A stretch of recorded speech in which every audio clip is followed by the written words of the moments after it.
I'm Adam. And I'm Woody. And this is Where There's a Williams, Williams, there's a way. Hey, Woody, have you ever had a special Valentine? Of course.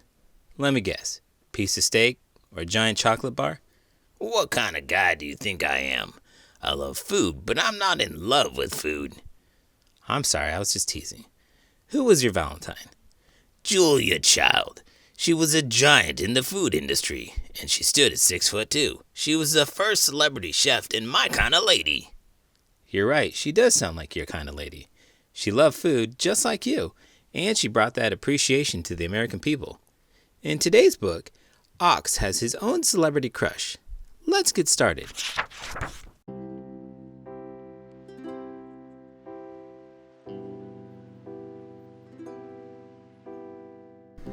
XO Ox, a love story by Adam Rex. Pictures by Scott Campbell. Dear Gazelle, for some time now I've wanted to write a letter to say how much I admire you. You are so graceful and fine. Even when you're running from tigers, you're like a ballerina who's running from tigers. I think that what I'm trying to say is that I love you. XO Ox. Dear Ox, thank you for your letter. I hope you understand that I have many admirers and cannot reply to each one personally. Please enjoy the signed photo of me that I have enclosed for your collection. Au revoir, Gazelle. Dear Gazelle, I do understand that you must have many, many admirers and cannot reply to each letter personally, so it means so much that you reply personally to mine. XO Ox. Dear Ox, thank you for your letter. I hope you understand that I have many admirers and cannot reply to each one personally. Please enjoy the signed photo of me that I have enclosed for your collection. Au revoir, Gazelle. That's a bummer. What is? Ox thinks that he's getting personalized letters from Gazelle, but she's just sending him a stock response that she sends to everyone else. Did you ever send a fan letter to Julia Child? Nah. By the time I became a fan of hers, she had already passed away.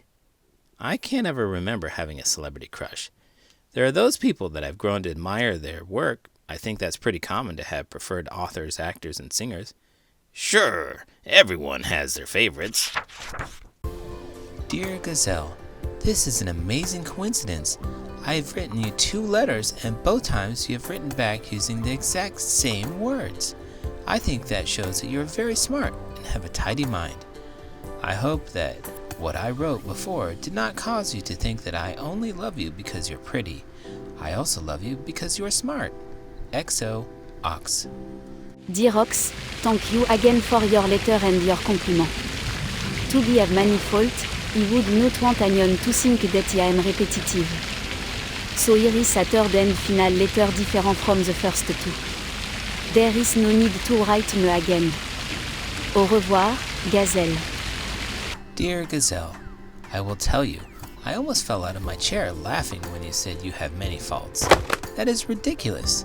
If you ask me, you have only 1 or 2 faults. XO Ox. Dear Ox, you have made a mistake. I suppose you cannot help it since you are an ox and probably have a clumsy brain. But when I say that I have many faults, people usually like to tell me that I do not have any fault at all. Unlike some animals who may have many faults, such as they are too large and too stout, and have strong smell about them, and clumsy brain. Au revoir, Gazelle. Dear Gazelle, I think I understand what you meant by your last letter, and I thank you for your honesty. I do have many faults. I think it's important that I know what they are. You make me want to be the best ox I can be. So I thank you again. You are the unflattering light of my life. I eagerly await your next letter. XO Ox. Wow, this guy seems to have an unflappable positive outlook. I don't think that the world can have too many optimists. Yeah, I think it's great that people can see the good side of things, but this lady is brutal. How so? How so?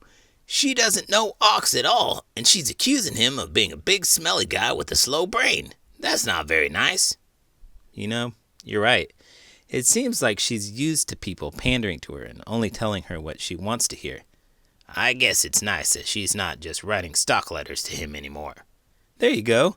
Now you're looking at the positive side of things now. Dear Ox, there will be no next letter. I am not writing you anymore. This letter doesn't count. Au revoir, Gazelle. Dear Gazelle, your sense of humor is a delight. Did I tell you already that I love your sense of humor? Plus your beauty and your mind. XO Ox. Ox. Stop this. Please do not write me again. You are wasting your time. I could never love a clumsy thing. I could never love a smelly thing. I could never love an animal that is too large and too stout, and who is so thick and ungrateful and awful and unlovely. And unlovable. I could never, ever love an ox. Dear Gazelle, I know you couldn't, but I think it's good that you've admitted one of your faults. It makes me love you even more. XO Ox. Dear Ox. Have you ever had a time where you were texting something to somebody and it just came across wrong? You know, where they read it and then take it a different way than you mean? Yeah, that happens to everybody at some point. I usually think of those mix-ups as negative occasions. Or just confusing. This guy seems to be so positive with an unwavering belief in the good that he's won over a cynical celebrity. Good for him. You're darn right. It's nice to see the good guys win. Speaking of being positive, if you've enjoyed this video, please make sure to give it a thumbs up and subscribe to the channel. I'm Adam. And I'm Woody. And this is Where There's a Williams, There's a Way. Did you know oxen have been used by humans as work animals and food for more than 6,000 years? They're very strong, and despite doing a lot of work, they only need about 4 hours sleep a day.